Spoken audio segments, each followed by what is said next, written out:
Olympism is a philosophy of life that glorifies and combines the qualities of body, mind, and will.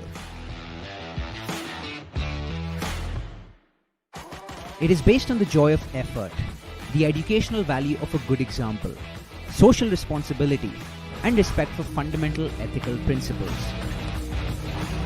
The goal is to build a peaceful and better world by educating youth through the practice of sport without discrimination of any kind, and in the Olympic spirit of friendship, solidarity, and fair play. Join us in blending sport with culture and education through Indian Olympic Education Committee at international webinar on the 11th and the 12th of June with leading speakers to move forward with Olympism and Olympic education in the 21st century.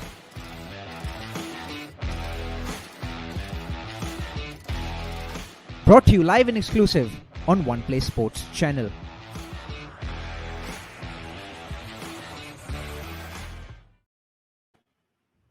A very good afternoon to all of viewers. We're back again with live action as I had promised in the previous stream. So we just ended the AM session and we're all set to get underway with the PM session. One request to all of you before we actually get going with the moderator as well as the speaker for this session. If you haven't already done so, please share this stream with your friends. Share the link of the social media platform on which you're watching this, be it Facebook or YouTube or TikTok or Hello or Twitter, such that your friends, your family members, everyone you know in your community and your neighborhood can watch this as well. We want the message of Olympism, the philosophy of Olympism, to reach as many people as possible. And of course, we're extremely grateful to all of you for having supported us over the course of the last couple of days on our One Play Sports networks. But remember, we still have a lot that we will be bringing to you over the course of today. We don't conclude proceedings until 7 p.m. So we have sessions all the way between now and 7 p.m. After which we have a valedictory session or the closing ceremony as well. So stay tuned with us on our One Play Sports networks. So with these initial formalities now out of the way, it is time for me to introduce the moderator for this session. The moderator for the session is the very, very inspiring Mr. Jaideep Sarkar. Look, I must say I've spoken with Jaideep Sarkar on a couple of occasions in the past, and every time I speak with him, he just injects so much energy into me. I might be weary, I might be feeling tired, but a 5-minute conversation with Mr. Sarkar definitely injects bottomless reserves of energy into me. And Mr. Sarkar is the executive board member of the Indian Pierre de Coubertin Association. He is also a global active city officer with the Asian silver medalist in volleyball and a senior coach, Sale Bokaro Steel Plant here in India. Mr. Sarkar, thank you so much for joining us on our sessions. It's a pleasure. It's a pleasure having you, Mr. Sarkar. You can definitely give the viewers a better sense of what the topic is that will be discussed, as well as introduce Mr. Michael Gross, who of course is the very eminent speaker that we have for this session. So over to you, Mr. Sarkar. Okay, thank you, Anubhav. Really, this is a very nice experience to be here, and for this, I am extremely thankful, especially to the President of Indian Olympic Association, Dr. Narendra Dhruv Batra, the Chairman of Olympic Education Commission, Sri Prashant Kushwaha, and my friend Dr. Rakesh Malik, who is also a member of this Olympic Education Committee.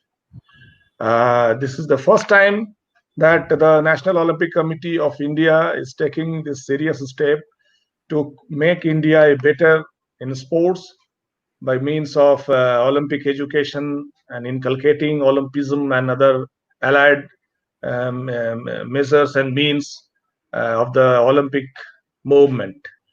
Particularly speaking in this topic of global active city, let me introduce first my good friend, Mr. Michael Gross, who will deliver his speech, and he will deliver all these pictorials and some slides regarding this innovative and very unique program which is recently being launched in our steel township of Bokaro Steel City in Jharkhand in India. This is the first time that any program of Global Active City Network is being implemented in India. And I think in due course, with time, with the support of the international communities and the National Olympic Committee and all the stakeholders of this country, this unique program will get streamlined in a very positive way. Let me discuss a little bit of this program. Actually, from my own experience being a sportsman, I understand that everybody is a product of this society, and whatever we may be a doctor, engineer, or a sports person, or a advocate, or whatever we may be, but the contribution to the from our society is innumerous, and that should be given a proper response, and if possible we must try to do something for the society from our own field. Observing this, since long, I was just trying to know whether there is any program in the global level or in the international level, so that our city, our society could be embedded, could be joined, aligned with that program to make this city, this township, and thereby the state and the country a better place to live in.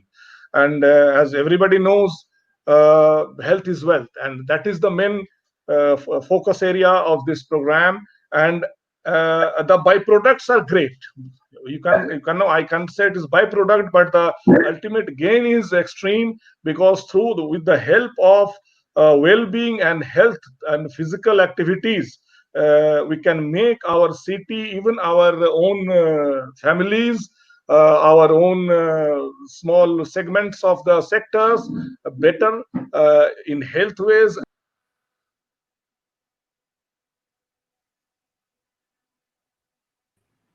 Hi, Dr. Gross. Believe Yeah. we've lost Mr. Sarkar, right? You can't see me though.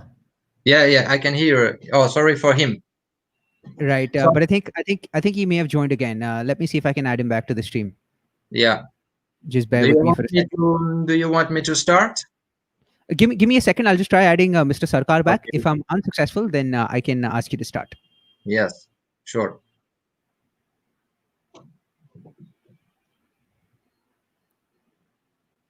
And you have your presentation ready in the background, right, Dr. Gross? Yes. There you go, Mr. Sarkar. Okay, I think you're back. Your face is. Let me introduce. I am audible or not? Yes, Mr. Sarkar, you're audible and hello. You're visible as well. Let me. Before going to the deep into the program, I think it is better to introduce our good friend Michael Gross, and then he will deliver his speech. And due to this disturbance, I think it is better to continue. Then in between, we will discuss everything. Michael Gross is the Operation Director and Global Active City Manager for Evalio Association. He has a long-standing experience in the field of healthcare in hospitals and social institutions in Switzerland, as well as in the active promotion and implementation of governance models related to physical activity, well-being, and sustainable health. He is also involved as an expert in the active well-being initiative that helps cities and organizations to improve the lives for individuals and communities through the promotion of physical activity, sport, and well-being for everyone. I think we are a very good friend, and we have explored a little bit for the promotion of this program in India. And now I think I will hand over this to our friend Michael Gross, Project Director, Global Active City. Please. Thank you very much, Jaideep. It's a long introduction for my profile, but it was clear. Thank you very much. Before I start with my presentation, I just have to thank Dr. Narendra Batra, the president of the Indian Olympic Association, for the strong support and also the encouragement expressed during the inaugural session. I had the chance to participate and it was great. Also to thank Mr. Prashant Kushwaha, the chairman of the Indian Olympic Education Committee, for officially inviting me to this great event. And of course, to Mr. Nadia Moreno for his proposal to participate in this event, and I'm sure for the great coordination he did for this event also.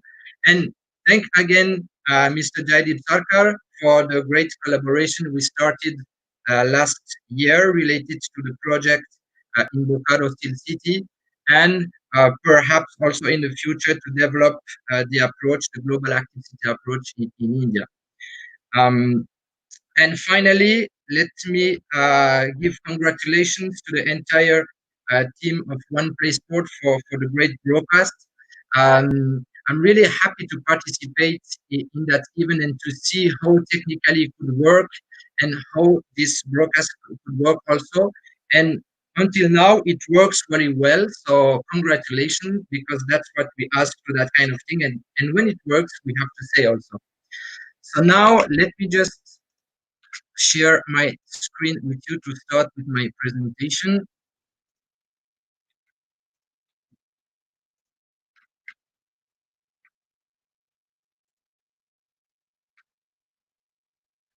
So can you see my screen? Can you just confirm that we see my screen?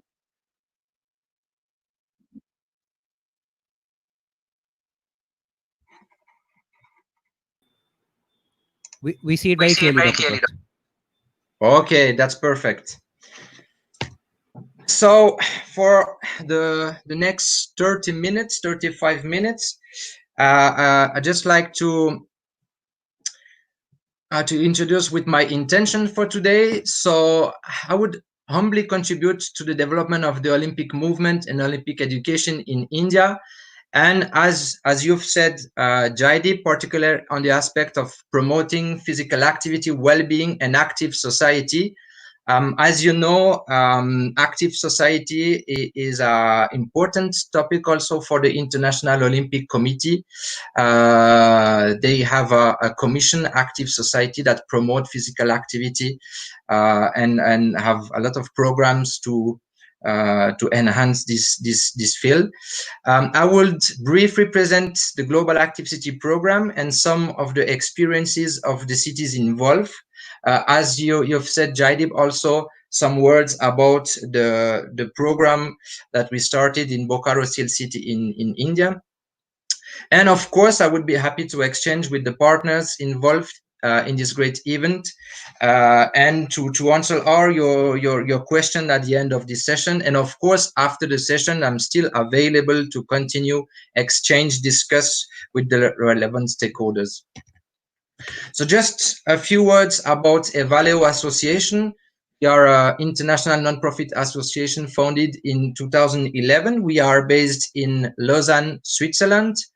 And mainly we are a network and an alliance of experts, professionals, and partners from the field of well-being, physical activity, and sustainable health. So our goal is to inspire and enable people to adopt an active, healthy, and fulfilling lifestyle. And to achieve this, our mission is the development and active promotion of well-being and sustainable health for everyone, as well as the education related to well-being and sustainable health for everyone. So now to understand the context and the principle behind the Global Active City program that has been mentioned by Jaideep, our approach is based on two different areas. One is to make sure that every individual can benefit from moments and places favorable for the well-being and sustainable health in one's daily life. As individuals, we know that just thinking about our well-being, physical activity, and health one time per month, it's not enough. So we have to be able to do that every day of our life. But to do so, it's not easy, as you know. So it's also important that the collective, the organizations, the local communities, cities, institutions are able to create supportive context for the well-being and sustainable health. So finally, we can say that promoting physical activity, well-being, sustainable health is a common responsibility for the individuals to act and for the organizations and communities to propose supportive context. So in our activities and related to the programs that we manage and develop, we always tried to identify the needs on the ground. That's why we are working with some organization, could be universities, could be companies, and of course as well cities and local authorities, to identify on the ground the needs related to the different areas of the society. And we are also part of some of the international organization committees, just to align our approach. And here I took the example of the World Health Organization Global Action Plan on Physical Activity, of course the SDGs, the IOC vision of active cities as a legacy of the Games, and of course the Kazan Action Plan of the UNESCO. So that's very briefly the main activities now that we are dealing with in Evaleo Association. So I will give more words about the Global Active City program for the communities and cities. We just raised in May the FISU Healthy Campus by FISU. So we collaborate with them and support them to build the program. So the program is for universities and university campuses around the world. And I'm sure in the future, it will have also great connection with the Global Active City program to promote physical activity, well-being, also for all the students around the world.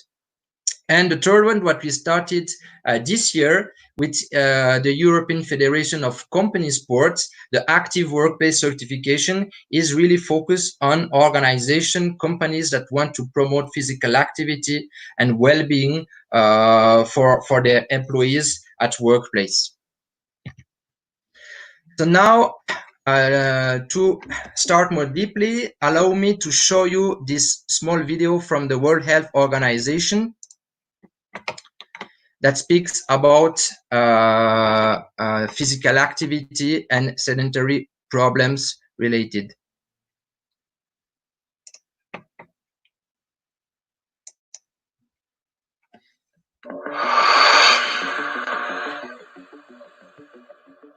We live in a world beating with urgency, breathing with difficulty, breaking under necessity.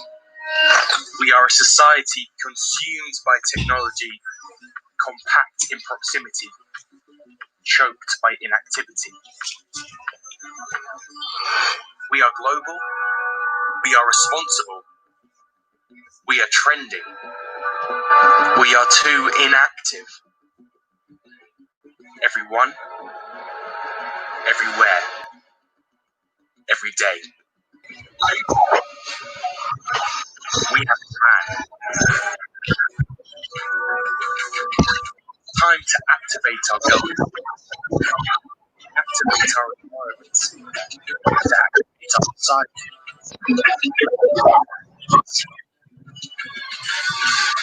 It's time to activate movement, to activate improvement, to reverse the direction, to activate trends. We need to alert you. We need to activate. Everyone, everywhere, every day.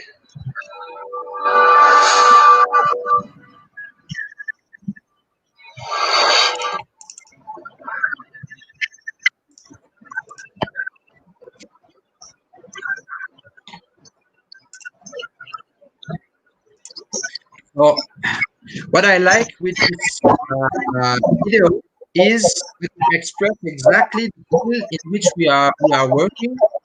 And I just let me again my presentation.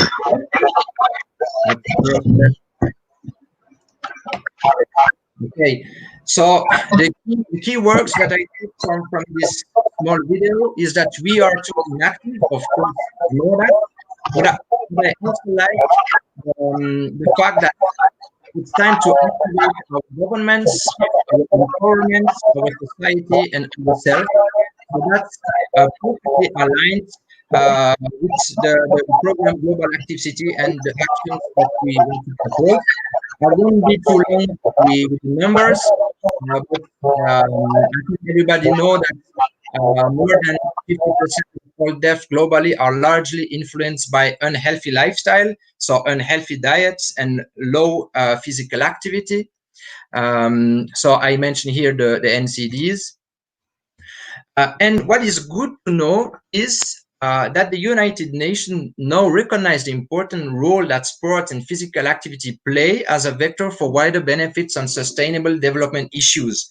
I participated and our team participated in a lot of congress, a lot of committees and different events from the United Nations.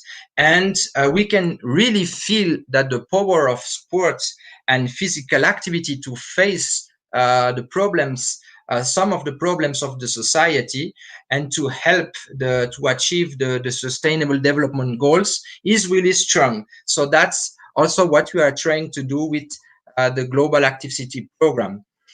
And also to understand why we decided in this field to work more deeply with local communities, local authorities, cities, regions, is simply because most of the world population will live in cities. It is estimated that 6.4 billion people will live in cities by 2050. So it's a lot of people. So we are sure that if we are able to act in the urban areas, it will have great impacts.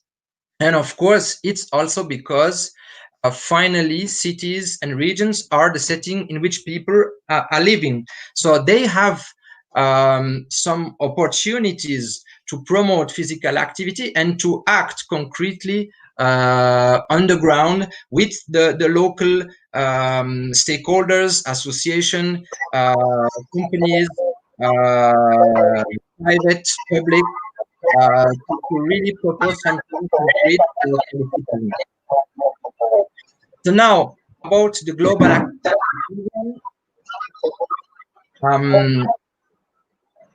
Based on what I explained before, it was important for us related to a value association mission to propose a very concrete program that can help and support this general effort.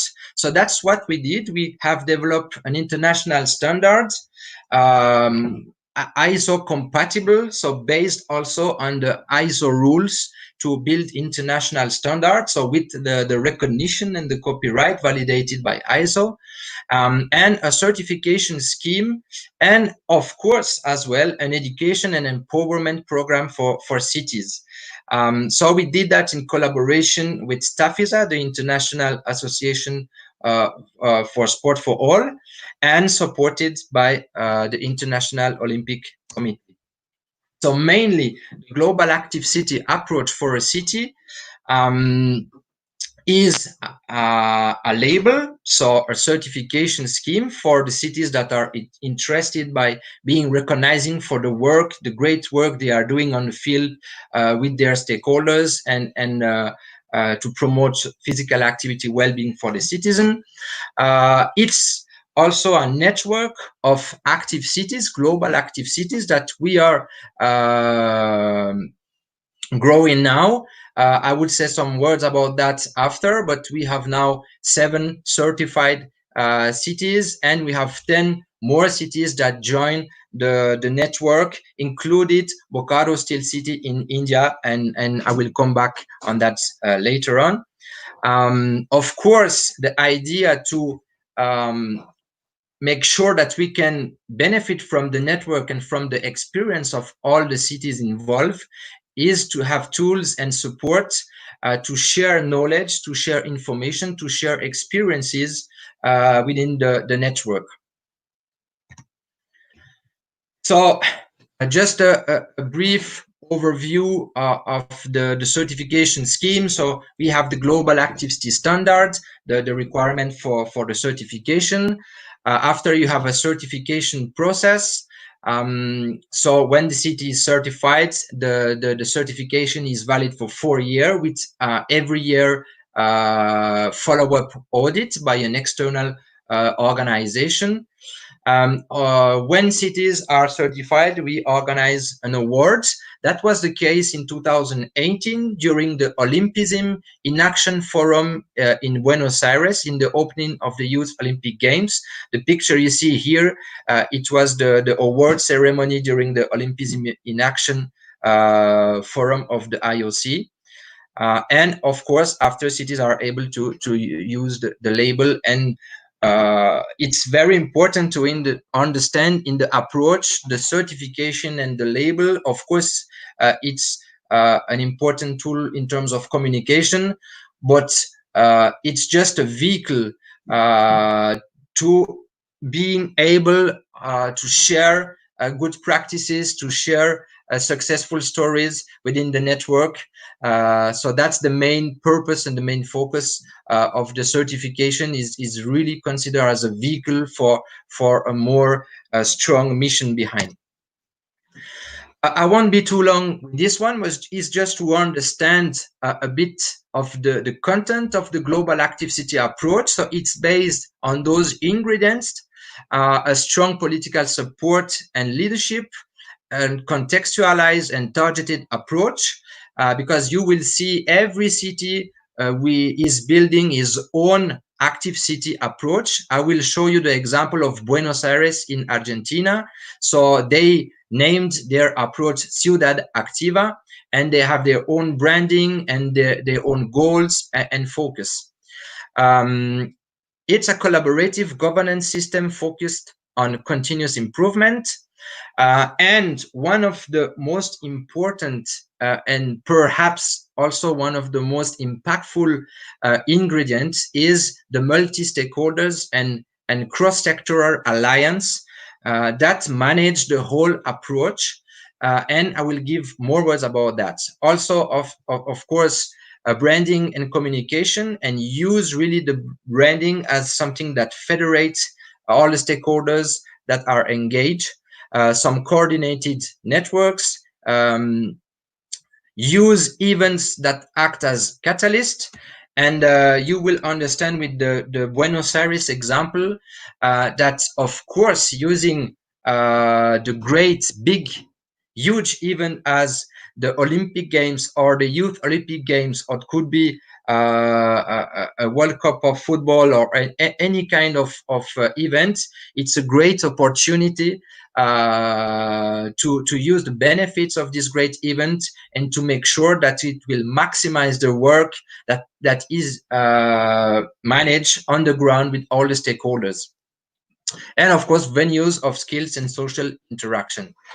So just a small explanation about the basic principles behind this governance model of the global active city.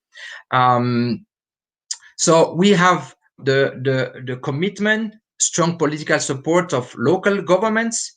They are pushing and they are supporting to build a multi-sector and multi-partner alliance. And I will give you some examples of Buenos Aires, how it could work. This multi-sector and multi-partner alliance is empowering a lead officer and a delivery team, which are cross-sectoral resources to manage the program. So this lead officer and the delivery team, as well as the alliance, are linking with all the networks and all the local community stakeholders. I put it here some examples, of course: schools, college, universities, clubs, associations, sports centers, and so on, so forth. And finally, the idea is to make sure that all those stakeholders with a coherent approach are able to understand the best possible the needs of the communities, and to provide programs, activities, opportunities, events to help them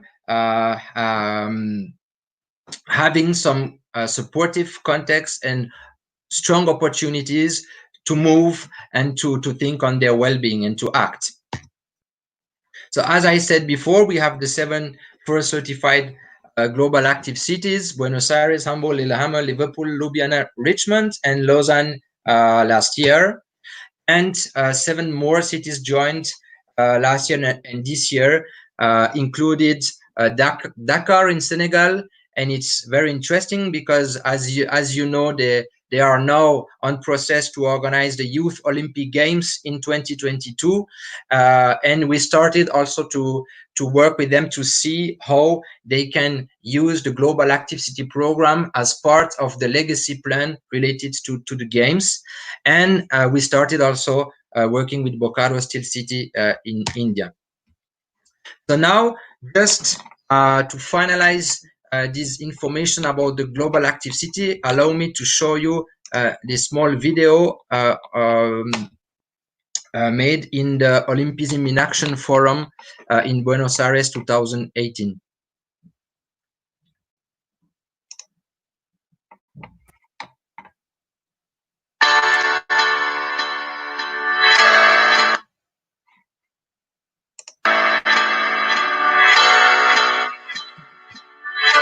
Well, for Liverpool to be one of the first global active cities in the whole world is a fantastic honour, and just reflects really well on us in terms of the amount of work we've done over the last few years to get the city more active. To Lillehammer to be a global active city means that we now, better than before, are focused on the need to be physical active for the whole population. So we see in this rewarding global active city another opportunity to show that also in sport we can do something big for our citizens, for healthy lives, for sustainable living. As a big city, we have the special responsibility to support physical activity, to support sports in all ways we can, because it will help us to live together as a growing society, as a more and more diverse society. It's not just about feeling good, although that's brilliant. We can actually reduce levels of illness and levels of disease. We can reduce deaths every year. We can reduce incidence of diabetes.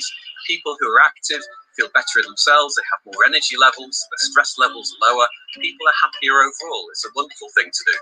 It really is an added value to all they did till now in the area of sport, because you can see so much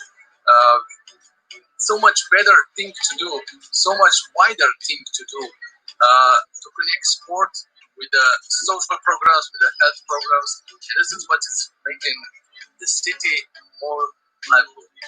La celebración de los Juegos Olímpicos de la Juventud impulsará los beneficios de ciudad activa. De hecho, este programa es un excelente ejemplo del legado de estos Juegos.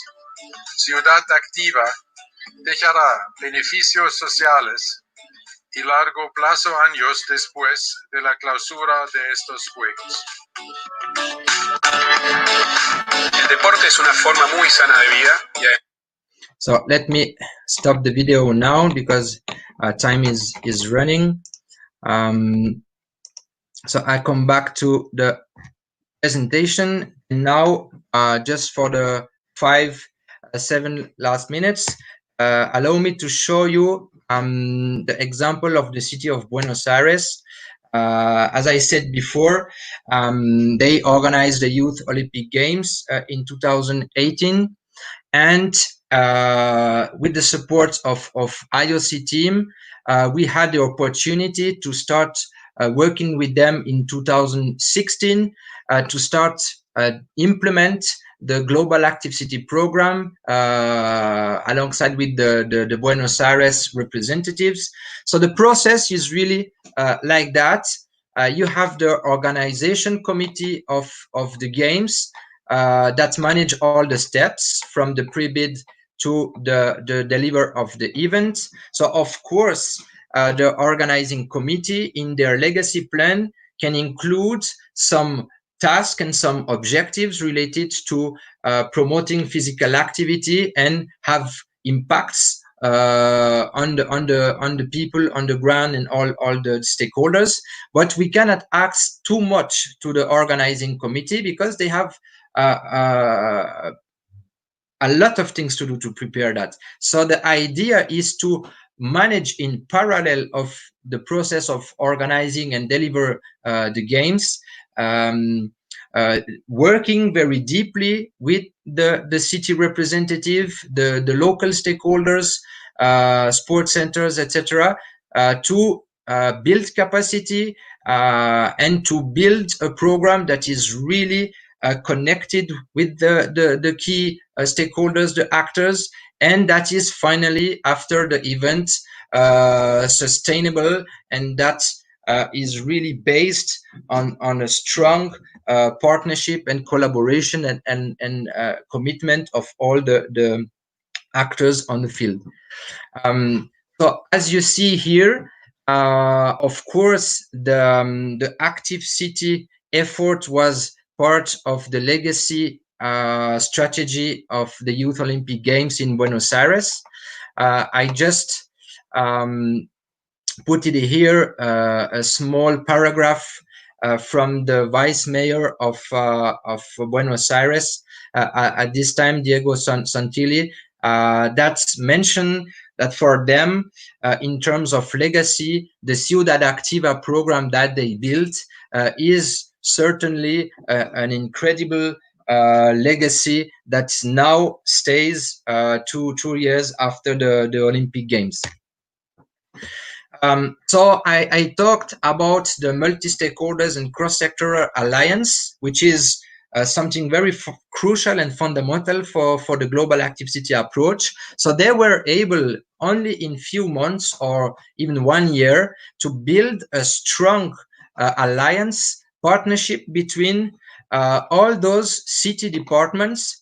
And I'm sure you know that it's not something easy, so it takes time.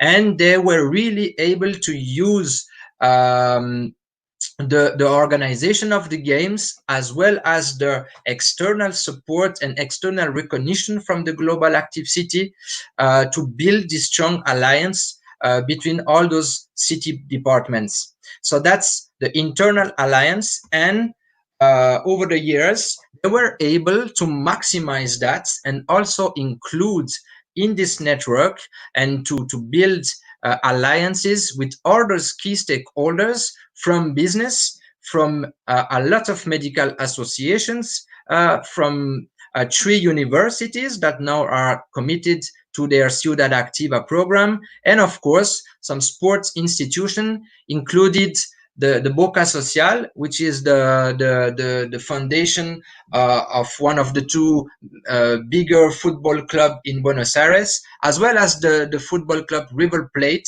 that are really members of the alliance, and they all signed a declaration to be part of this network. So just one examples of a concrete and specific program they were able to build in collaboration with the Foundation Boca Social is this Liga del Portero Femina. So it's a new soccer league for young women from the social clubs of the city. So they really used the support and the power of the Ciudad Activa program, and as well as the support of the Global Active City team and all the stakeholders behind, to build a championship, a league for 18 teams that engage a lot of girls from the different communities of the city. So in terms of numbers, just a brief overview. I won't be too long with that. Just to mention that they had, after 3-4 years implementation of this program, more than 10,000 additional users in their clubs. They were able to build alliances with a lot of NGOs around that, in 40 locations. As I mentioned, they were able to increase a lot the work with the local sports clubs. So it's 450,000 additional members that's practicing sports and physical activity all through their clubs. Of course, they work a lot on the public spaces, more than 70 running events per year. So it's a lot of people that can participate. Probably the biggest event, one of the biggest events over there is the half marathon, but they have also much more to propose to the local communities. And what they did also, and they are proud of that, is what they are calling the estaciones saludables. It's the healthy stations. So they have around 40 healthy stations in the parks in the city, and it's totally free for every citizen, every individual that wants to have a health checkup or nutritional counseling and physical activity counseling. So it's very, very, very used in the parks. So now for the last perhaps 2 minutes, let me say a few words about the Bocaro Steel City program. They were able to launch this Global Active City program at the beginning of this year. It was just before the unfortunate COVID crisis.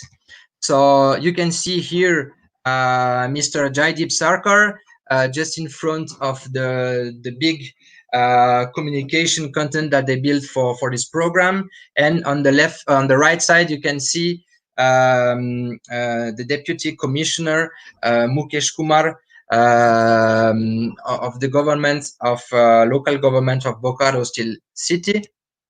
And to finalize, let me just give the floor to Mr. Mukesh Kumar that speaks about the opening of the program in Bocaro. नमस्कार, आपको मालूम है कि बोकारो जिले के भीतर जिला प्रशासन के इनिशिएटिव पर सभी जो भी प्रबंधन कंपनियां हैं उनकी और लोगों के मैसिव पार्टिसिपेशन के तहत हम लोग ग्लोबल एक्टिव सिटी प्रोग्राम, जिसके तहत इंटरनेशनल ओलंपिक एसोसिएशन के द्वारा बोकारो जिले को, बोकारो शहर को विशेष मान्यता दी गई है। उसकी स्ट्रेंथनिंग के लिए और लोगों को और ज्यादा जागरूक करने, उनको फिट रखने के लिए हम लोगों ने स्माइलिंग बोकारो, मुस्कुराइया बोकारो है कार्यक्रम के तहत लोगों से अपील की है कि सब अपने अपने घरों से निकले। और 19 फरवरी को संडे का दिन तय किया गया है। ये पीपल्स ड्राइव है, पीपल्स पार्टिसिपेशन पे चलने वाला कार्यक्रम है। ज्यादातर लोगों से अपील है कि वो स्वैच्छिक तरीके से इसमें अपनी भागीदारी सुनिश्चित करें। वो अपने साइकिल से आ सकते हैं, पैदल इस कार्यक्रम में हिस्सा लेने आ सकते हैं, जरूरत पड़ने पे वाहनों का प्रयोग भी कर सकते हैं। लेकिन इस कार्यक्रम में आए, आप अपनी खेलने कूदने की चीजें जो है जरूर अपने साथ लेकर आए। कोई चाहे तो वहां पर आके स्किपिंग कर सकता है, कोई बैडमिंटन खेल सकता है, जुम्बा, एरोबिक्स, योगा और ऐसी कई एक्टिविटीज भी प्रपोज की गई है। साथ ही साथ डिफरेंट एज ग्रुप को भी ध्यान में रखा गया है, उनके लिए भी अलग अलग एक्टिविटीज प्रपोज की गई है। और टाइमलाइन को भी काफी रिलैक्स रखा गया है। मॉर्निंग में 7:30 से 11:30 तक की हम लोग योजना बना रहे हैं। ये सब कुछ तय होता है कि सचमुच जो है बोकारो की जनता कितने उत्साहपूर्वक इसमें अपनी भागीदारी सुनिश्चित करती है, या कोई सरकारी कार्यक्रम ना होकर ये लोगों की भागीदारी वाला कार्यक्रम है, जिसमें बहुतेरे कंपनियां भी जो है अपनी तरफ से सहयोग प्रदान कर रही है और अलग अलग एक्टिविटीज को भी स्पॉन्सर कर रही है। आप अपने घरों से निकले, आए, थोड़ी वर्जिश करें, थोड़ी एक्सरसाइज करें, घूमे फिरे, टहले और बोकारो को ज्यादा स्वस्थ बनाने में, बोकारो को ज्यादा मुस्कुराते हुए बनाने में अपनी भूमिका।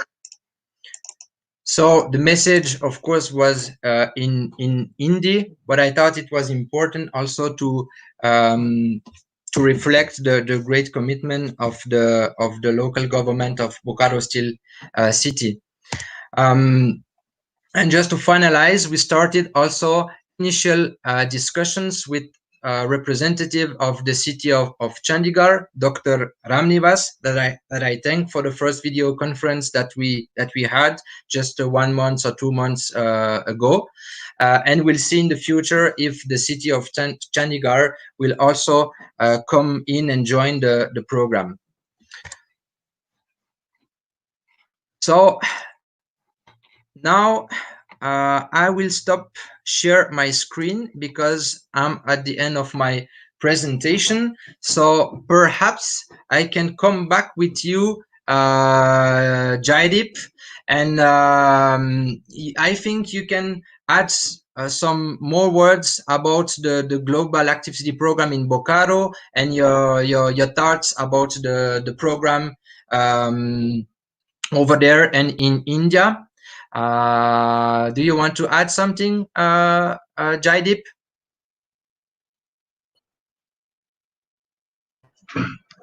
Hello, Michael. Yeah. Do you want to please carry on, Michael? Do you want to add something about the what you did in Bokaro? Yeah, a little bit. Just for the information of the people who are listening and who are observing this program, this is a very unique program and very different from the traditional activities of sports. And in due course, quantity gives quality, it is the same thing. With the support of health and physical activities and sports, we have to make and mold our city a better city. And rather, we can say we have to rejuvenate the city.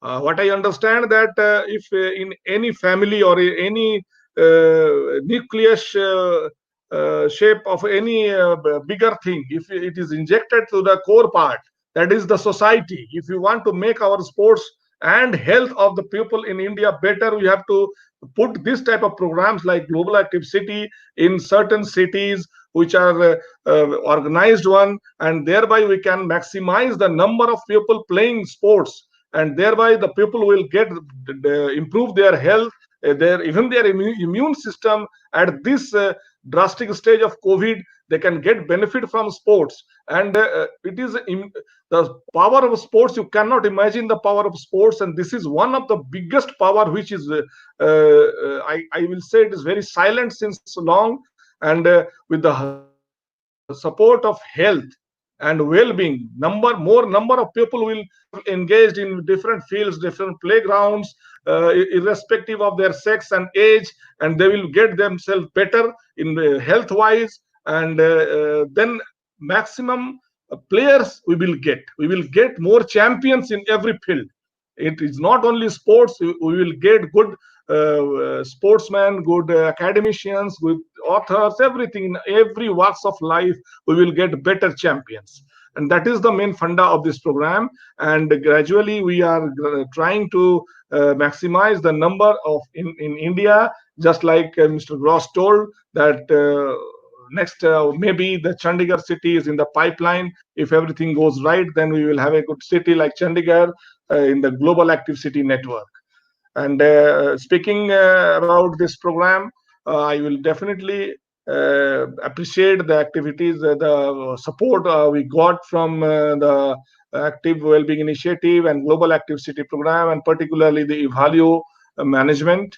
And definitely we will come up to the mark, and then the support and the parameters as given by the organizers and the setup of Global Active City, the things will come up.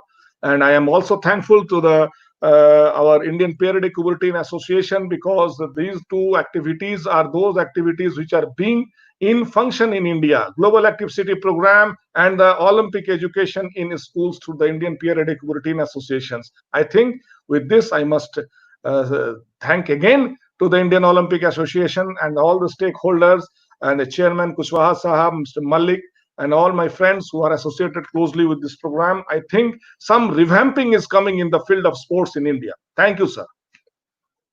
So, so Jaideep, do you have some question from the participants, or any? Mr. Anubhav, can you support for? I'll just quickly take a look at us. So, I mean, lots of comments have come in, lots of them, a lot of them actually praising your presentation, Mr. Gross. I'll just quickly go through all of them to see if there were any questions as well amongst all the comments. People saying, lovely session, very informative. Good afternoon, everyone. Great session, learned so much from it. A couple of words of praise for you as well, Mr. Sarkar. People saying, Jaideep Da, keep continuing the very good presentation. Fantastic.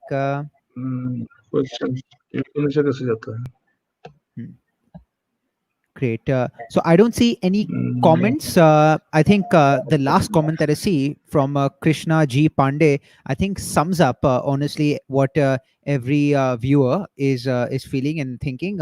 And Krishna says, nice and new information. Thank you, sir.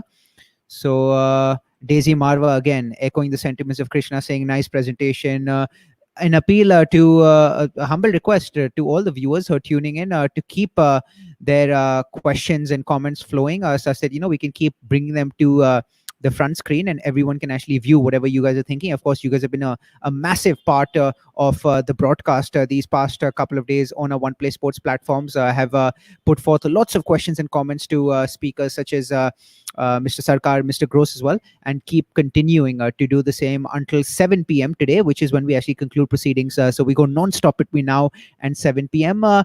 So that's about it. But Mr. Gross and Mr. Sarkar, in case you guys have any concluding remarks, you guys can wrap up your thoughts in about 45 seconds to 1 minute, and then we can be ready to transition over to the next session. Yes, thank you very much. Now, just to conclude, again, I really have to say that I'm happy to participate to this great event. We all know that the Olympic movement, Olympic education is huge. There's a lot of things to do, a lot of things that all the stakeholders, international, national stakeholders are already doing. That's a great example, this new committee built in India for the Olympic education. And I'm proud also to participate to this global effort and as well as the national effort. Perhaps also to conclude more specifically about the activities related to the local communities, local authorities, the cities. One thing very important that we learned with the initial experiences we had with this program is that just to change a bit the paradigm, saying that it's not always to the city administration to answer to all the challenges of the society and to give an answer to all the problems of the society. Sometimes it's too much, because of course that's a responsibility they have, but they cannot manage all. So changing a bit the point of view and saying that government can also be a leader, of course, it's their responsibility, but they can also become more facilitator of networks and an alliance and multi-sector approach, and maximizing and empowering the role of the local actors. So it's something very different. Of course, it's difficult to build because it takes time, resources to build the teams and the governance system.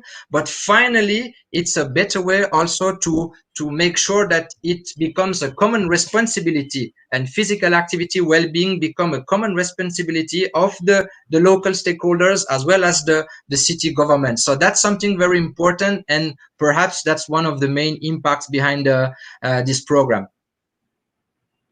Jaideep, I don't know if you want to finalize with the last word. Oh, we lost him, I think. We may have lost him, but that's not an issue at all. I think Dr. Gross, you may have summed it up beautifully. Oh, Jaideep, sir is back. Sir, do you have anything to say? Can you hear us, sir? Hello? Yes, sir. Would love for you to conclude the session, sir. Not audible. It is some problem is there in internet, I think so. No problem. We can hear you, sir. We can hear you. Go on. Conclude the session. Okay, you can carry on for the next program. No problem. Okay. From my part, it is some problem is there from network. That is the thing. Not okay. Not a problem. For not a problem. Michael, I think it is a nice program from your side. Many thanks to you. We will continue our program. Many thanks, Jaideep. And again, thank you, everyone. That's a great event, and I'm sure we will have next opportunities to exchange and to discuss together in the future. So, thanks again. Thank you, Dr. Gross. And thank you so much, Mr. Sarkar, for the wonderfully moderated session. Anyway, we're all set now to kick things off in the next session, which should be starting in a couple of minutes' time. So stay with us. But in the next couple of minutes, let me just introduce the moderator that I have who will be moderating the next session. And his name is Mr. Bennett Bailey. He's the Deputy Director of the Western Cape Department of Cultural Affairs and Sport in South Africa. Mr. Bailey, I believe you're in the backstage, and we'll just quickly put you to the front stage. Mr. Bailey, how are you doing? I am strong. And yourself? I'm doing very well. Where are you joining us from, South Africa? Yes, from South Africa. I'm in Cape Town at this moment. We are locked down. We're level 3. You know, it just goes to show how global this entire webinar has been. There's a reason why it's called the International Webinar. We have people joining us from South Africa, Pakistan, Germany, Costa Rica, Croatia, Australia, and I'm pretty sure there are lots of other countries that I haven't that I can't quite remember right now. But glad to have you on our One Play Sports networks. I am sure you have an exciting session lined up for us, so you can introduce who the speaker will be, as well as give the viewers an idea about what the topic is that will be discussed for this session over the course of the next 50 minutes or so. Okay, thank you. And thank you once again for the opportunity. And this really shows that the world is not so vast. It's a small world that we're in, that we can connect like this. I'm going to introduce to you the speaker that's going to present. Her name is Nadia Moreno. She's currently working as a Senior Program Officer for Child and Youth Development at Children International. Nadia will spend some time in the presentation, especially in the introduction, of more what Children International is all about. And they focus on 4 pillars. And I think that the pillars is something that we all need to pay attention to. 1 deals with the health, 2 the education, 3 empowerment, and 4 employment. Nadia will expand on the empowerment part and especially her role that she plays in that. And all of this is geared towards bringing children out of poverty, out of the cycle of poverty, and get them into the mainstream and make them employable. And I will summarize in the end as to how we bring that into COVID also, and the impact and effect of COVID onto the program that Nadia is going to speak about, and more especially football being the sport of the poor and how it hits the poor. And when you look at also the Children International, which is working for, and the countries that they're in, and it's really in some of the poorest countries. We look at the Latin America and the Caribbeans also. And there's also in Africa, and I think it's Zambia. Before joining Children International, Nadia led the Agrana program at Partners of the Americas, and that was based in Washington, D.C., which utilizes soccer. Nadia, it's football. It's only in America where they refer to soccer. Team to help their youth at risk between the ages of 18 to 24. And if you look at that, that is really where youth move from the one level to the other, and that is so important if we do not catch them at that level. And Nadia's work speak to that. And that is for them to find a job, go back to school, or start their own businesses. She also worked with Soccer in Streets, that's in Atlanta, Georgia, and the Foundation Fundum in Bogota, Colombia. She has extensive experience in using sport as a tool for social change. Currently, Nadia is based in London. She holds a master's degree in sport for social coexistence in conflict resolution, and received an undergraduate degree in political science and sociology from Emory University. Nadia is a firm believer in the power of sport to change lives. And I must say, Nadia, that is what our founding father of South Africa also preached, Nelson Mandela, that sport has the power to change the world. So I present to you Nadia Moreno. Thank you so much, Mr. Bailey, for that wonderful introduction. And I agree with you, it's football, not soccer. you. I am so honored to be here today. A special thanks to the Olympic Education Committee, the Indian Olympic Association. I am so happy to be a part of the international webinar on Olympism, Olympic movement, and Olympic education that's taking place this week. As Mr. Bailey said, thank you all for being here in this important time. I am going to speak a bit about our Sport for Development work and give you some examples of what Children International has been doing in times of COVID, but not just COVID. Our world is going through a lot of injustice right now, and it's really a time for us to come together with solutions that can have a positive impact on the lives of the children we serve. So I'm going to share my screen and walk through my presentation.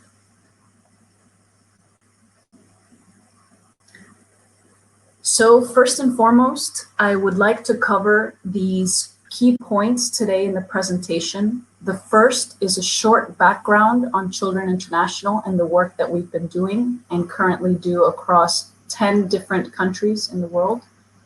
I'd like to focus on our empowerment programs with a specific lens at the Sport for Development work, the focus and approach, and share with you all some of the results that we've seen to date. I'd also like to share some challenges and recommendations, as well as an example of the activities that we've been sharing with the different countries and implementing community centers that we have across the globe that we're currently doing for resiliency right now. And of course, leaving the last few minutes for questions or comments that you all might have. Really excited to hear those as well. So Children International has been around for quite some time, over 80 years. And right now, our main focus is bringing people together to end poverty for good. And we're currently operating in 10 countries through 13 different field locations or community centers, and we're working with over 250,000 youth and children. You can see the countries listed here as was shared by Mr. Bailey. We have different locations in the US, we're operating in Latin America, in Africa, in Asia as well. So the way our centers operate is we have our headquarters in Kansas City. Children International is based in Kansas City, Missouri, in the middle of the US, it's the Midwest. And in the field locations that you saw listed on the map, also listed here in this yellow box. And at each location, we have a central office that also works in conjunction with different community centers in different neighborhoods. So that's a bit on the structure. We have, again, different types of community centers with the focus that these are safe spaces for children, youth, and families to come together to receive different services or programming. Our program focuses, or our framework, the vision and the focus of any program that we do at Children International falls under 4 key categories. The first category has to do with health. So really focusing on healthy behaviors and using health services. So that's the first pillar. And things like healthy behaviors include hand washing programs, dental hygiene, different types of behaviors that can have a long-term impact on the day-to-day life of children and youth. The second pillar that we focus on at Children International is education.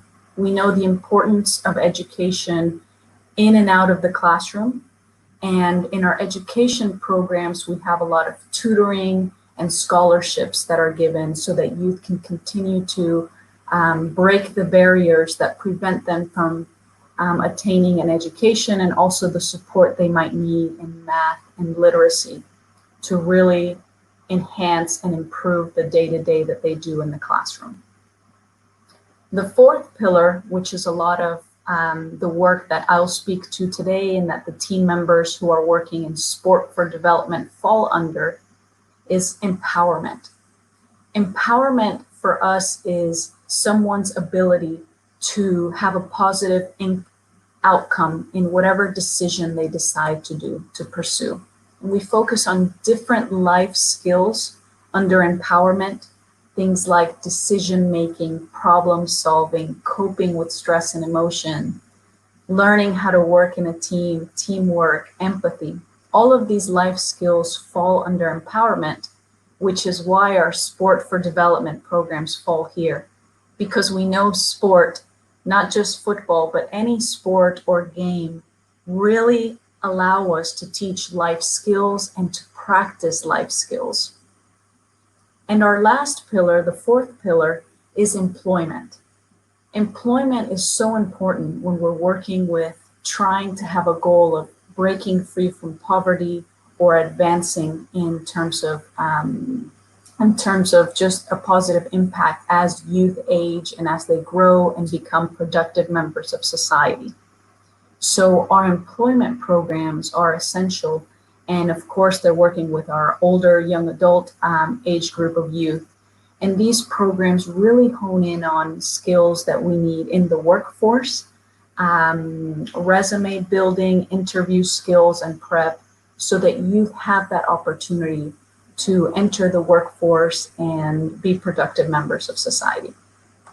So I wanted to start with this kind of framework in mind. Again, we'll be digging into sport for development, the power of sport that falls onto empowered, but knowing that all of these pillars are really key in positive impact in communities. So digging into a little deeper of the life skills, I know I shared a couple before, but for any work that we're doing in sport for development, we're really focusing in on these life skills that you see listed here. They're broken up into two different categories. One category is focusing on more individual skills that I have to practice and enact. The other category, also skills that we need to enact, but they perhaps involve others. So we consider them more social responsibility skills because they're about interaction. So you'll see, for example, things like critical thinking, creative thinking listed on the life skills, and then things like valuing group work, caring for community, appreciating diversity, listed under social responsibility. And in empowerment, we're also measuring or analyzing, providing monitoring and evaluation for three core things. So the first is voice. Do youth feel that they have a voice and opinion? And a lot of that comes from the work in these life skills. The second is, do they have an opportunity to really practice those life skills and showcase them? The third is participation. Now that they have those voices, those opinions, those opportunities, are they going that extra step and actively participating in things in their community, in their families, in their school?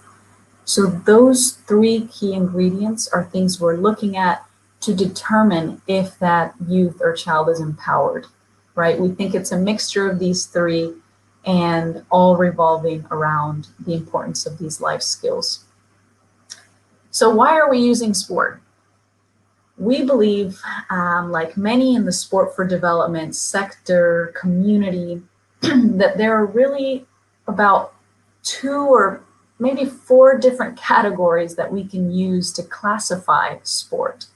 So when we look at the approach at Children International, so there might be more different ways that we can classify how we're using sport, but for Children International, we're looking at sport as a right and sport as a tool. So when I say sport as a right, it's really, we know that sport and play are fundamental human rights.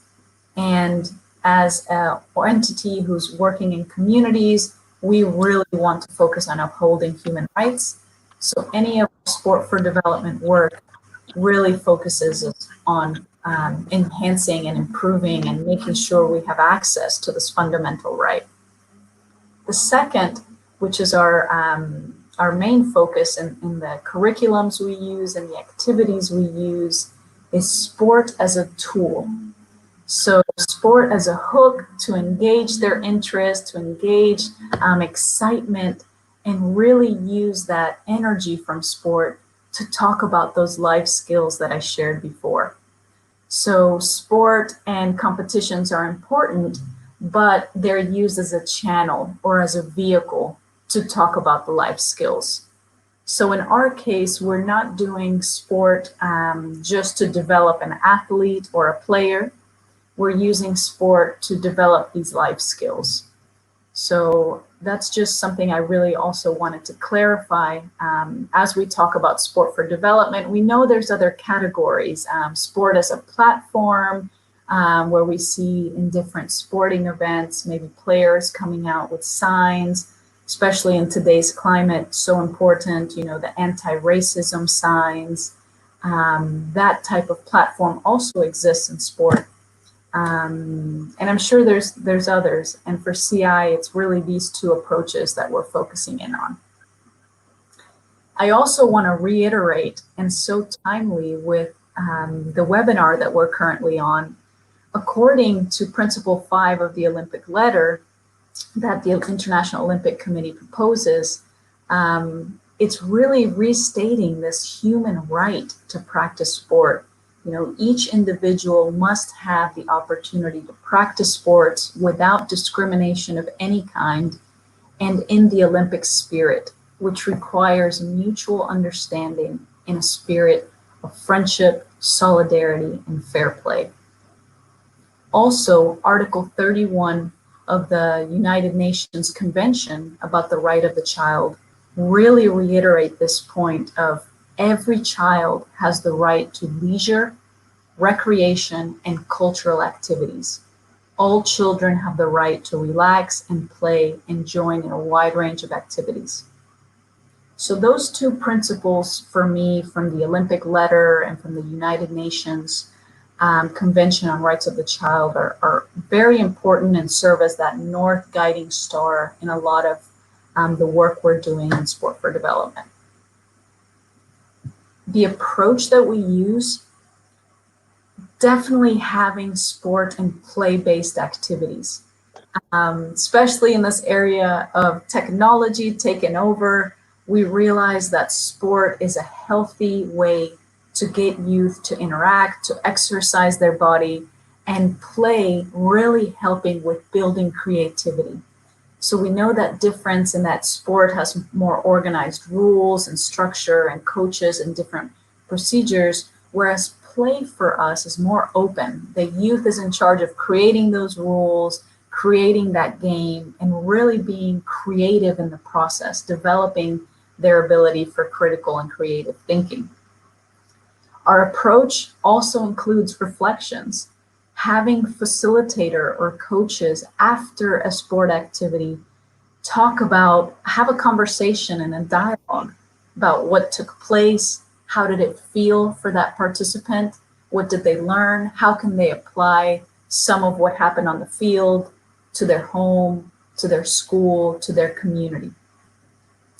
Our approach also in terms of duration and frequency varies drastically. In some cases, we have programs that take place after school. So those programs are a lot shorter in duration. Some sessions can be from 30 minutes to an hour. And frequency also varies. It could be the first half of the school year or the full school year in the cases, for example, in Little Rock, Arkansas in the US, where we work with multiple schools, mainly middle or high schools. In different countries, we operate more on a quarterly cycle, where the programs will last a quarter with youth coming in every Saturday for 2 hours. So the duration and frequency really varies depending on the availability of our youth and the spaces that we have, and of course on the team members that are leading these interactive sport and play-based activities. Now, you will never see an activity that's a full 90-minute football match. You'll never see a full sport regulated activity or rules. All of our sport is modified sport, right? So it'll be shorter amount of time, even different rules to allow us to really get to that focus, which is life skills. So one of my favorite activities is one where youth are holding hands and playing an actual football match. And this is wonderful because you physically have to talk about teamwork with someone. And if someone's a lot faster or slower than you, then you have to deal with that feeling and talk about it and come together with solutions. So that type of activity is what we're doing when we say sport and play-based activities. This graphic here is also critical for us. Our facilitators and coaches are part of the process of sharing knowledge, beliefs, and experiences. We do not see it as one coach or facilitator knows the right answers or the right way to process some of these life skills. We know that the facilitator can ask key questions to engage in that conversation in the group, and that everybody in the group brings different beliefs, knowledge, and experiences. That's what makes the reflection dialogues so rich and so essential in talking about these life skills.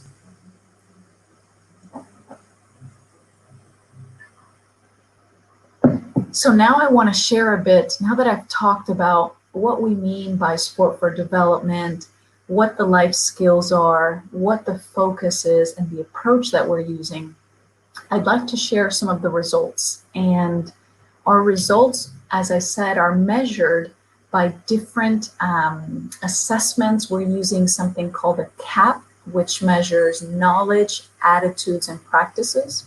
And it's a self-assessment that youth will complete before the program and when the program concludes. And that allows us to see changes in pre and post. So the data that I'm sharing with you here comes from CAPs that participants in Sport for Development programs have filled out.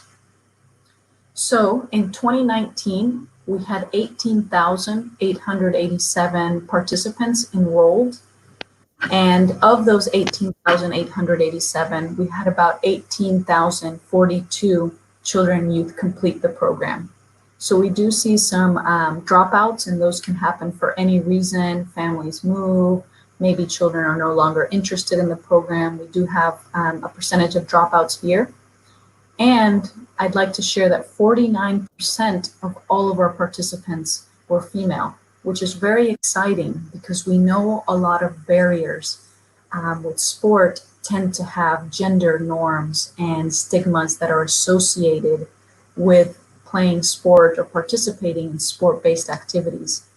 And many of our cultures across the world tend to associate sports with males. So this was very exciting to see that we have almost half of our participants are females who are engaging in sport-based activities and play. 42% globally of all of the countries, again, the 10 countries that implement our program, we had a 42% improvement on coping with emotions and stress, which is a core life skill so needed in sport, but also in the landscape of today's reality. We had 85% report a caring climate, and 33% improved from pre to post on this. And the way we define these life skills are by the World Health Organization and the United Nations core life skills. Another interesting result is that we tested a new curriculum, which was designed with input from experienced facilitators and teammates in our Children International headquarters. And we were able to come together with a very simple curriculum that allowed for contextualization and that allowed for the creativity of the facilitator. So it had, the key theme, the activity, key questions that can be asked during the reflection, but the facilitator still had the flexibility to, arrange the order, to contextualize. If perhaps a slide had a photo of Cristiano Ronaldo, a wonderful athlete and football player, but in other countries that might not be the preferable sport or athlete. Maybe there's youth who don't know who that is.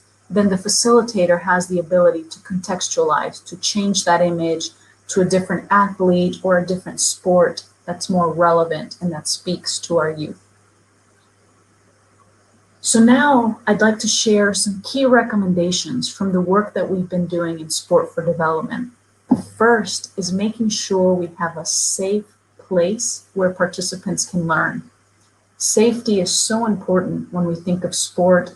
The youth are physically engaging, they're active, so we want to make sure that the space is safe, and emotionally we're open, we're inclusive, and we're promoting healthy dialogues and healthy behaviors. The second is making sure we're always able to focus on a life skill rather than who is the best athlete or the best player. For our work and our focus being sport for development, sport for life skills, this is an essential piece and an essential recommendation to really make it about that life skill. And maybe we congratulate that athlete who showed empathy and who showed teamwork over the athlete who scored the goal. Because at the end of the day, we really want to focus in on these life skills. The last three recommendations, the first has to do with rules and reflections. I think I shared a little bit earlier how changing the rules and modifying the activities is really key to achieving the outcome that we hope, which is increased life skills. Enjoyment. Time and time again, we realize that every time we work with youth, sometimes we try to complicate and make the activity even more packed. So having fun and activities being just a space for fun for youth is so, so critical. And making sure that we have youth input in some of these activities. Maybe I think this activity is very fun, but a youth will tell me, actually, that sounds quite boring and it's quite long. I'd like to change it. So being open and focusing around fun and enjoyment is really important in your sport for development work. Sense of identity. We know that anytime we put on the jersey of our favorite team, of our favorite player, we feel a part of that sport or of that athlete or of that game. So youth see that as well in our programming. So making sure the equipment, the materials we're using is allowing a positive image, a positive sense of identity for that group of youth and children who are participating. Many times communities see those youth on the field just sitting around or assume a negative stigma. It's important for us in the community to build that positive sense of identity, and sport allows us to do that. So I'd like to close my presentation with showing you an example of materials that we've shared during this COVID pandemic. This material is shared with our facilitators, with our coaches, with our teammates, and then they replicate either on a virtual platform, which is the majority of the work that's taking place now due to COVID, through virtual channels like we're doing today, through a webinar, through Facebook Live, through WhatsApp, or in the cases where they're perhaps dropping off workbooks, curriculums, worksheets. So I'll go through this quickly. It's just equipping our facilitators and our coaches. What is resilience? We're trying to talk about resilience in difficult time. Resilience is one's ability to adapt to changes without losing our emotional stability. We know that sport and play release endorphins in the brain, which provide an outlet for expression and promote coexistence and creativity. We talk a little bit about trauma. We know that right now the world is going through a traumatic experience. Trauma is a deeply distressing event, experience, and/or effect. And in the case of COVID-19, we are all experiencing a public community trauma, which includes it's a shared experience. So there's a lack of judgment. There is a sense of helplessness. It's a force beyond control, and it's a sense of loss, right? And unfortunately, we know this has taken far too many lives of loved ones, and maybe by now there's family members and friends who know of someone who has had it or knows someone who has lost someone. So again, reminding the facilitator and the coaches on why sport here, reminding those key tips. We can use sport to promote a healing, safe environment. We can enhance emotional well-being and life skills, and it's an opportunity to learn and talk about life skills. So here's an example of key questions that we would ask youth depending on their age. So for example, youth 4 to 7-year-olds, maybe we're just asking, who are you? What is your name? What's your role in your family? And that's how we start talking about self-awareness and roles and responsibilities.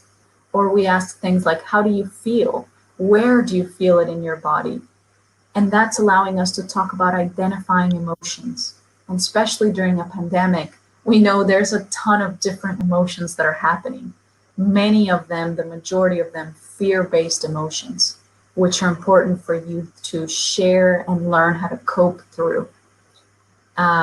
For youth who are perhaps a little older, 7 through 12 years old, we might ask questions instead of just what are you feeling? Now we might dig a little deeper and ask, so you feel like that, what does that mean? How do you interpret that experience? So that we're digging a bit deeper. And for youth 12 years old and plus, we're asking questions like, tell me about a problem that you have and how have you coped with it? Questions that really are gauging the situation, but also allowing that youth to think through a plan, a goal, some way to overcome it. So here are some very simple activities when, for example, youth or children share their feeling sad or angry, and we want to, provide that support and reflect. We can recommend do a physical activity, hug a pillow, practice deep breathing, watch a funny video, draw a picture. Very easy, and I know some of this sounds very basic, but a lot of our children and youth in this time are not receiving some of these key tips that they can use. Maybe they're on their own, or maybe they're afraid to share their feelings, or they see that their family members are also sad and angry. They don't want to add to that. So here are just some very simple recommendations. Again, you'll see sport, singing, dancing, things that, really embody youth playing a local game or creating a game on their own. Very, very simple tips that we can do in these difficult times. And of course, really wrapping it all back to resilience and how emotions are playing a role right now. And we really need to try to cope and learn how to deal with our emotions, and just doing something we enjoy. In difficult times, exercise, movement, increasing our different fitness levels can really decrease stress. And it's important to just start. We pick an activity and we do it. And sharing some of these activities with children and youth can allow them to really enter this realm of moving and finding new experiences. So that is my presentation for today. Thank you so much for your time, for your energy, for listening. And I look forward to hearing any comments or questions you might have. I will stop sharing my screen now. Thank you so much.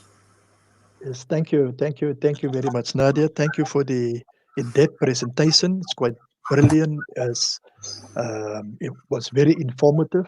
You've raised the important point is that sport as a right, that everybody should have the right to exercise sport, and how do you use sport as a tool to bring about social change. And thank you for bringing that out. And like you said, Children's International is the organization peddling it, and I think that is quite good. You've also addressed the access to a right, and which we should promote, and you've highlighted the vulnerable group between 18 to 24, but you've also gone down a little bit down where you talk to the younger ones to get them also into a healthy lifestyle, and also that they get onto the right path. What was also important for the participants to note is the emphasis not on formal sport, but to bring about that and bring messaging in, but is the modified part. And young people find it quite exciting, and they can really touch and look forward to if it's something different. But if it is just a normal sport program, it's very difficult for them to find and to touch it. Okay, and with modified sport also, you will get fun and enjoyment because it's something new and children love to experiment, and this is the vehicle to do that. And just to summarize or to conclude, the last part is that you've emphasized right throughout the program the importance of development to develop the young person into becoming a human being and to feel wanted in society. And the vehicle for that is sport. Thank you very much for highlighting that. It is open for questions. Thank you, Mr. Bailey. That was great. Great. Thanks. Yeah. Mr. Bailey, do you have any questions personally? In case you have any questions personally, you can put those forth and I'll look at the comments that are coming in from the viewers and see if there are any questions for Mrs. Moreno in the comment section. Yes, the question I wanted to ask is that because the countries which your program is, I found that most of them, because I'm in football, by the way, I'm serving on our national executive of football in South Africa. Okay. So I do have that bias towards it. I'm wearing my top, by the way. Awesome, wonderful. I wanted to ask that because in all those countries, football is very strong. Did you have any challenges to try and introduce any other modified sport? For example, hockey, badminton, the other sporting codes, which is very far for young people, and especially in the impoverished areas to touch. Absolutely. That's an excellent question, Mr. Bailey. And yes, it's we focus on team sports. So while I've said football a lot, and that's my personal favorite. Sorry, Nadia. Sorry to interrupt. Can you just expand? Because I picked that up. The emphasis is on team sport. Why team sport? Yes, so team sports, that is the priority. And that is because team sports allow us to talk about life skills. And everything we're doing is going back to that development, that building the youth, building the child with life skills that allow them to make positive decisions in their home, in their school, in their community. So we notice that with individual sports, while they are important, they channel different life skills that aren't the focus of our work right now. So individual sports have their place, and they, of course, touch on things like more rigorous discipline just individually versus team sports. It's a discipline with a team. It's the end game is the collective, the community. And that's what we want to work around, appreciating and valuing group work. We are not preaching that everything happens because of one individual. And team sports, what I've seen in the communities that we work in, I've seen a lot of basketball, I've seen volleyball, I've seen netball. We have some teams who are even now experiencing with ping pong, which is more individual and less amount of youth and play. But again, so many powerful lessons to pull from that. And to be very honest, Mr. Bailey, I do think that football and sports that are so global now have also entered into a place where they are so global that maybe youth are not as attracted to that sport that much right now. The way that especially competing against others in it has some tension because there are these, the passion that arises with football. And we know that sport does have some elements that if they're not channeled properly can lead to negative stigma and stereotypes. So we encourage anybody who is implementing sport for development to really pick more neutral sports that are not as charged, but that allow us to, again, have fun, talk about the life skills and practice them in action. We even have some activities where it's a mixture. It's a combination sport where the first half they can use their feet like a football game, but the second half they have to use their hands like a basketball game. And so that has morphed. And that's what the unique value of modified activities or sport-based activities allow us to do. Okay, thank you. That's good. Just the next question, if there are no questions yet, the next question is that some of the recommendations you put forward is when you deal with the with the exercises and to deal with trauma, etc., is hug a pillow. Now, normally young boys would feel very macho, and they because they might see that as being quite to be like a girl, and they and you know, within their nature they want to be macho and not to be identified to be weak. Did you find any difficulties with that, or what's your experience with that? We have found a lot of challenges and difficulties with that, Mr. Bailey, and we do notice, especially at the beginning of our programs, that exists. There is more of, I'm a boy, I'm a girl, I don't want to hold hands with her in this activity, I'm better, I'm faster. But as we go through these life skills, it's really great to see that camaraderie and that teamwork. It almost happens organically, that the more that we interact and we have fun together, and we realize that the purpose here is not winning. It's not that I'm the fastest, it's we need everybody on the team to win. There's a lot of activities that also include every player must touch the ball before you can score. So that also changes the way the mentality of I'm better, I'm faster, I can win. It's I can't even win unless I work with each of my teammates. So that does exist, these challenges, and we try to break those barriers and that mentality as we go through the program. I shared that the frequency and the duration changes, but maybe there's a group that we notice at the beginning has a lot of gender stereotypes and barriers. So we would need to really hone in and talk about those. And it's really on our facilitators and our coaches to create safe spaces, to have that dialogue, share those feelings, and work through them. We really try to keep that open mind of we are one team and we all are the same. We need to work together in order to reach a positive impact. Okay. I just also need to say that the work that you're doing is exactly what Pierre de Coubertin wanted to do right at the outset, when he said that he does not want to have kids as robots. He wants human beings, them to understand the importance of sport and education. So what this program is doing is speaking directly to that. Thank you. Really, thank you. Brilliant. Mr. Bailey and Ms. Moreno, so there are a few questions that have come in from the audience members. Firstly, there have been lots of comments that have come in, people saying that the presentation has been extremely informative, very nice, knowledge-based information. This session was extremely informative, but there are a few questions as well, which I'd like to pick out, a few very interesting ones and thought-provoking ones. Of course, we're now seeing the resumption of activity on the sporting field in many countries. The Premier League is going to be back on the 17th of June. The La Liga, I think, played its first game yesterday. Sevilla played against Real Betis, I believe.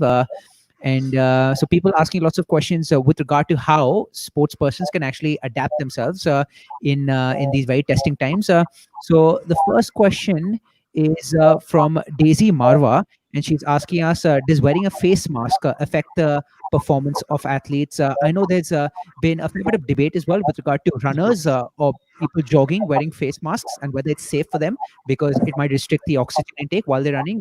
So would love your thoughts and views on this contentious topic. I might let Mr. Bailey answer that. That's not my area, especially since in our work team, we are not focused on performance. So there's no activity at Children International that a youth has to perform or run in a certain amount of time. We're not focused on performance. But my personal opinion on face masks is that in this time of a pandemic, they are important and they can help in preventing the spread of the coronavirus. But I'm not an expert in sport and performance, so I'll allow Mr. Bailey to answer that. Thank you for that question. Yes, Nadia, I'm even worse in this. I'm an accountant.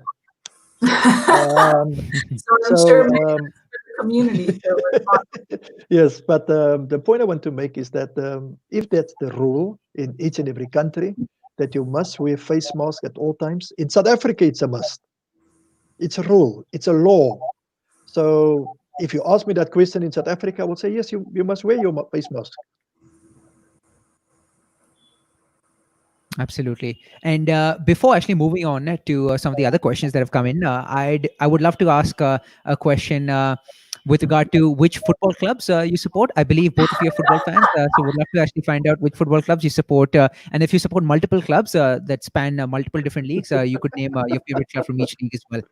Okay, great. Well, I love the underdog teams, so I know I'm not going to have probably a lot of support on this, but for La Liga, I support Atletico Madrid. I like Atleti a lot.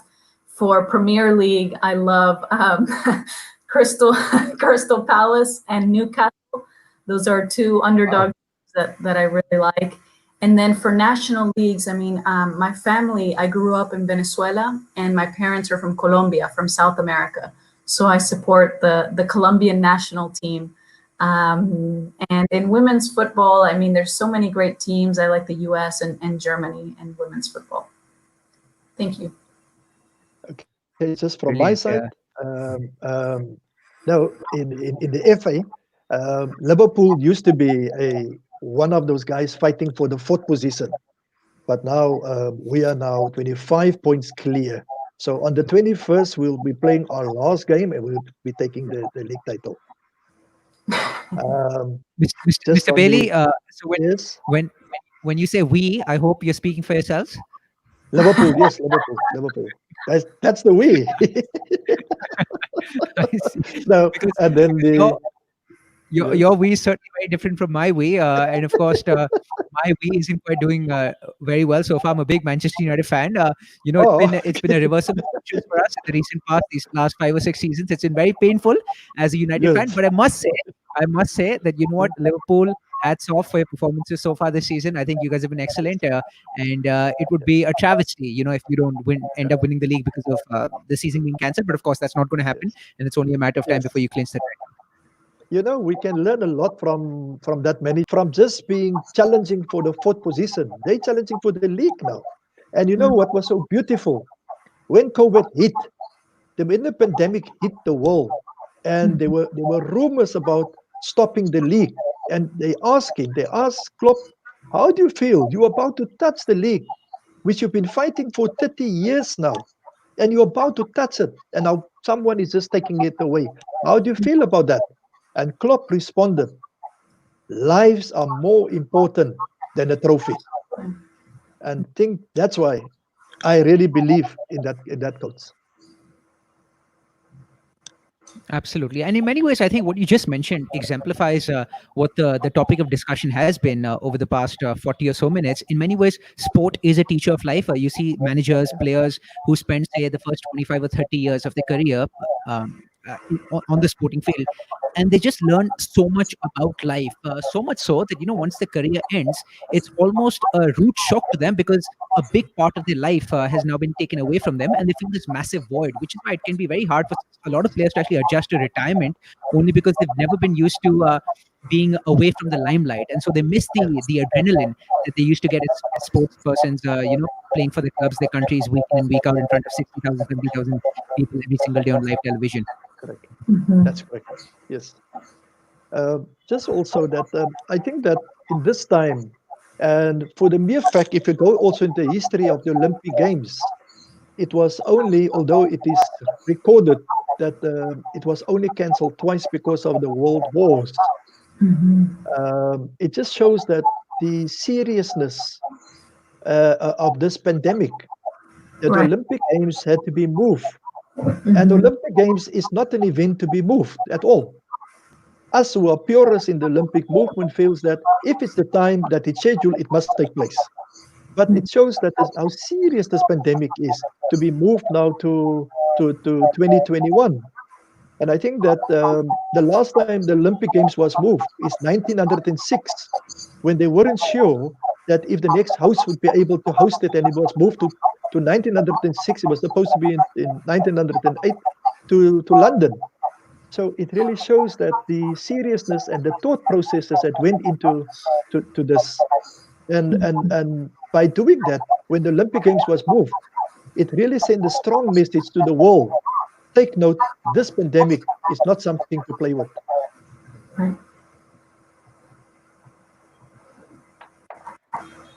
Absolutely. Well said, Mr. Bailey. A couple of questions that we'd love to tackle coming in from the audience. So we have Pooja here. who's asking us, which life skills development would you specifically suggest within individual sport? Of course, we talked about how a Yeah. teacher of life. So the life skills that we can actually develop and cultivate as a result of playing sport. That's a wonderful question. Thank you, Pooja. I always encourage teams to focus on self-awareness.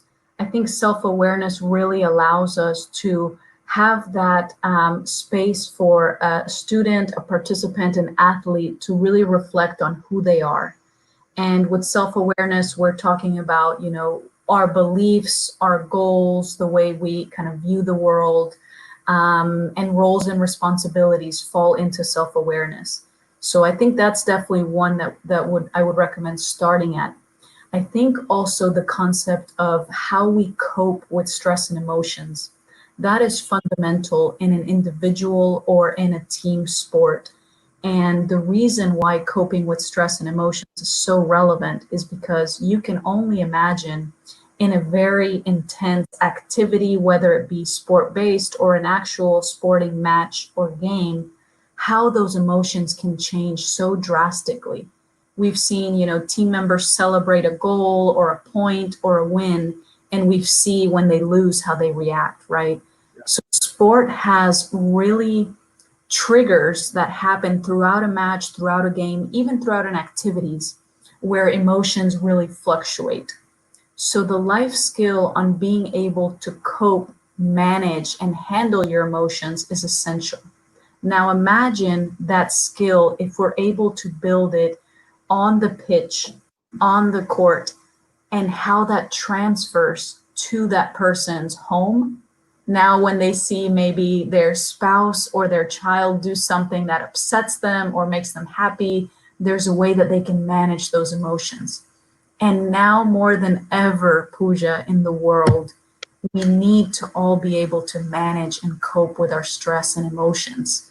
We're dealing with a pandemic, we're dealing with unprecedented injustice and racism in the world, where everybody on all sides needs to, and for me, there is not a side. I'm very anti-racism, Black Lives Matter.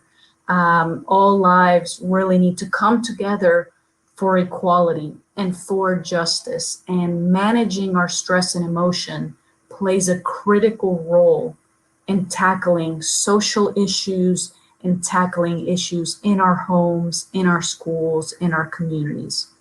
So that was a long answer, Pooja, for your wonderful question, but I would really work on self-awareness and coping with emotions and stress and how we manage our emotions. Mr. Bailey, I'm sure you have something to add to that. Nope, I concur. Because the Fantastic. self-awareness is going to be important also to build self-esteem by that individual. Yeah. Absolutely. Fantastic. And I'm not sure, again, if the next question that I have in mind is actually something that's relevant to you, something that you might be able to talk about, but I'm pretty sure you have your personal opinions, if not your expert opinions here. But Namita Seni is asking us, what are some of the preventive measures that can be adopted while practicing sports, given the testing times and given the constraints that we're facing right now as a result of COVID-19? Great, that's a wonderful question. So at our community centers right now, we are not doing face-to-face interactions due to some of the restrictions in the communities. So we've done a lot of virtual videos that have activities that kids would or youth would do in person. So a preventative measure could be sending that activity or that practice virtually or through text and having participants do those at home. So that's a practice that we're using, to prevent large groups of people coming together. And I think as things start to reopen, there will be key steps that, governments will share and different entities, things like checking temperature, things like having, soap and antibacterial spray and gloves, or, having different spaces marked off. Maybe our practices will have different cones where people can't be, closer than those cones. I think we'll see more of that. However, our teams right now are still just keeping things virtual and sending messages versus coming together in person yet. Yes, no, you're quite correct, because to beat the pandemic, it's about social distancing. And social distancing in itself means that, and combat sport is a contact sport. So it will be very difficult to practice that one really in a game situation or a match situation in itself. So this is where social distancing is applied. And Nadia is quite correct by saying that there are various protocols and steps in our country. We have it from level 5 to level 1, which means that contact sport, and of which combat sport is one, will only be allowed to start practicing at level 1, because then the pandemic would have been controlled to a large extent, and the curve would have been flattened and would have taken a downward spiral by that time. And I think that this is also the time where training, where coaches now use the virtual and the digital platforms really to train the athletes and prepare them really for let's call it for battle, because this is combat sport. Absolutely. And the next topic that I have in mind, and there's some viewers who are asking us questions on this topic, it's not directly related to the topic of conversation, but it's still a very, very pertinent issue. We, of course, talked about, how the mind and the body are interconnected. Both the mind and the body go hand in hand. You talk about physical fitness as well as mental fitness, right? Now, given the fact that a lot of the games now will be taking place behind closed doors, right? So that 12th man, which is the fans, they're going to be missing, right? So psychologically, that will definitely affect the performance of the players. They won't be used to the same noise, the same positive type of chaos that they experience every time. So there won't be the 12th man to cheer them on. So how exactly can they cope with this? Of course, some people are calling it the new normal. So maybe it's just a matter of time before they get used to the fact that they're playing behind closed doors. But how do you think they'll take to it, or perhaps not be able to take to it during the initial few days at least? I'll let Mr. Bailey handle that one. That's going to be an interesting thing to learn what that looks like. It's going to be very difficult, let me tell you. And I want to draw the experience of the 1995 World Cup, which South Africa won in rugby. And everybody said, when the Springbok team took to the field, it was not the 15 men who took to the field, but it was the 46,000 people in the stadium who took to the field also. And New Zealand, being the champions by that time, they were mesmerized, because they were playing against the country now. And the worst part was that when the game started, Nelson Mandela walked onto the field. So they felt even further disarmed. And when the game was about to start, a Boeing 747 flew over the stadium. So the whole country was behind South Africa, and we won the World Cup. From underdogs, we became the world champions. Now put that in today's situation, behind closed doors. Just imagine behind closed doors. When the games are played at Anfield, that's the slaughterhouse. The last game we played, we were 3-0 down. We won the game 4-3. Okay? So now just imagine, there are no spectators. So that title of being the slaughterhouse, Anfield being the slaughterhouse, would be removed, because now it is the playing field is now literally level. So it will really being the fitness and the team who is psychologically and emotionally strong will become the winners, because they will then play without the 12 men on the field.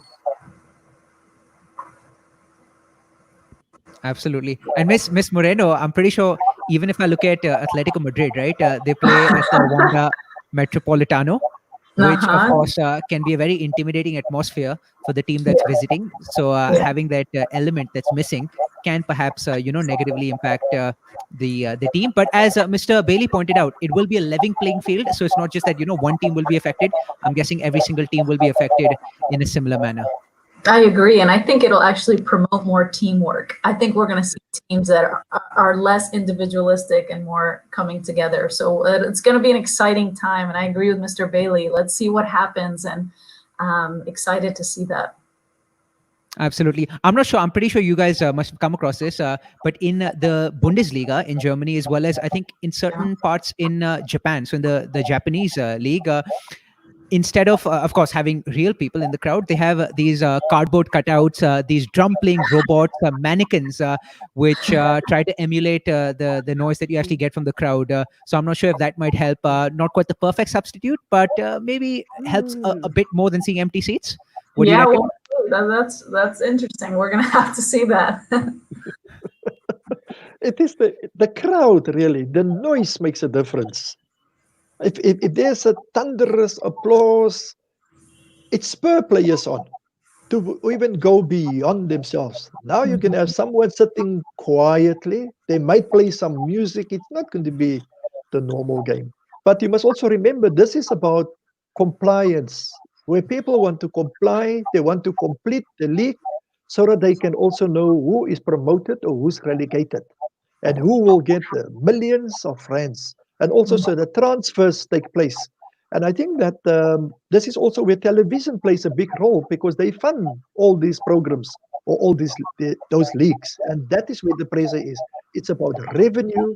And it looks like in most instances that overshadows lives. And like we say that in most of the countries, lives matter more than livelihoods. Absolutely. Absolutely. You summed it up beautifully, and not just in football. If I could perhaps take a slight detour right now, I'm a big cricket fan. Cricket's a religion in India, which is not a surprise. But we have certain cricket stadiums in India that can actually house 60,000, 70,000, 80,000 people. I belong to the city of Calcutta. This is where I am, and we have the iconic Eden Gardens, which is the mecca of cricket in many ways, at least the mecca of cricket in India. And it used to have a capacity of 1 lakh, so 100,000. Now the capacity has dropped down a bit ever since there was some renovation work being done, but it's still a good 70,000, which is a solid number.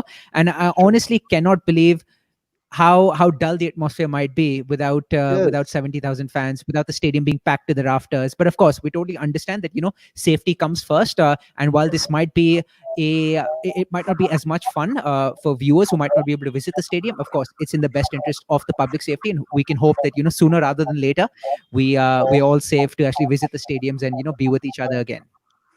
Absolutely. I really agree with that. Our livelihood and people's lives are really important, and they're at risk right now for, if we don't practice social distancing, we're at risk. We're putting each other at risk. So there's no need to do that. And we need to work through this pandemic so that we can get to a place where we're all safe and we can all then enjoy these important moments and cherish them in a different way. I think the level of empathy and enjoyment also, when we get back to being able to hug our friends and family, to be able to go to that family dinner all together, or to go to that match and be all together, it's going to be a really beautiful moment. And in order to get there, we have to take these precautions that the World Health Organization, that all of our doctors and scientists are working hard and telling us about. And we have to trust them and really follow those practices. I agree. And Miss Moreno, you spoke about, hugging friends and family members in person, but till the time we can actually do that, I'm pretty sure we can virtually hug each other. Yeah, we can, guys. Big virtual hug. Janet, James. It's like it's that fellow one. Yeah. Brilliant. Fantastic thoughts. I think this comment from Michael Chua here, sums up what we've been discussing over the course of the last 10 or 15 minutes. And Michael Chua says, when we cheer at home, it translates to sounds into the stadium. Yes, Michael. So let's keep cheering at home. So let's just make sure, as Miss Moreno pointed out, we're loud and clear, supporting our respective teams from home. Fantastic. Mr. Bailey and Miss Moreno, this was an absolutely fantastic session. Thank you so much again for your time. And you could clearly tell from some of the reactions and the comments and the questions that came in, the viewers found it extremely fascinating and rewarding for them. So much appreciate your time on One Play Sports Networks again. Okay. Wonderful. Thank you so much for having us. Really grateful for everyone. Thank you. Yes, just from my side also, Nadia, thank you very much for a brilliant presentation. It is these life lessons that you've given. It is something that must be shared. It must be really shared. And as a person who studies Olympism, it hits to the very foundation of what Olympism is all about. It's not about winning, but it's about participation. And Right. your presentation speak to the core of those values about building international friendship. And that is what Olympic Games used to be called, the friendship games. And this, and you must really try with your organization, your NGO, that this message is spread further than the countries that you're in now, because it will really help to spread the gospel of Olympism to the rest of the world. And then to the organizers, I also want to thank you for this opportunity. It was great, not only for me to experience the digital platform so widely, as you can see at my age, we are struggling, but thank you very much for the opportunity and to share some ideas with the rest of the participants. Thank you very much. Yes, so grateful. Thank you, Mr. Bailey. Okay. Thank you to Thank you. everyone who's hosting this. Sure. Brilliant. Thank you so much. Lovely. There you go. So that was yet another very intellectually stimulating session that we had. We're all set to kick things off in the next session, which will be moderated by Dr. Raghbir Singh Maan. And a very brief introduction. So Dr. Singh Maan is a retired associate professor at the Shahid Bhagat Singh College at the University of Delhi. He's also a former deputy director general of the Commonwealth Games that were held in India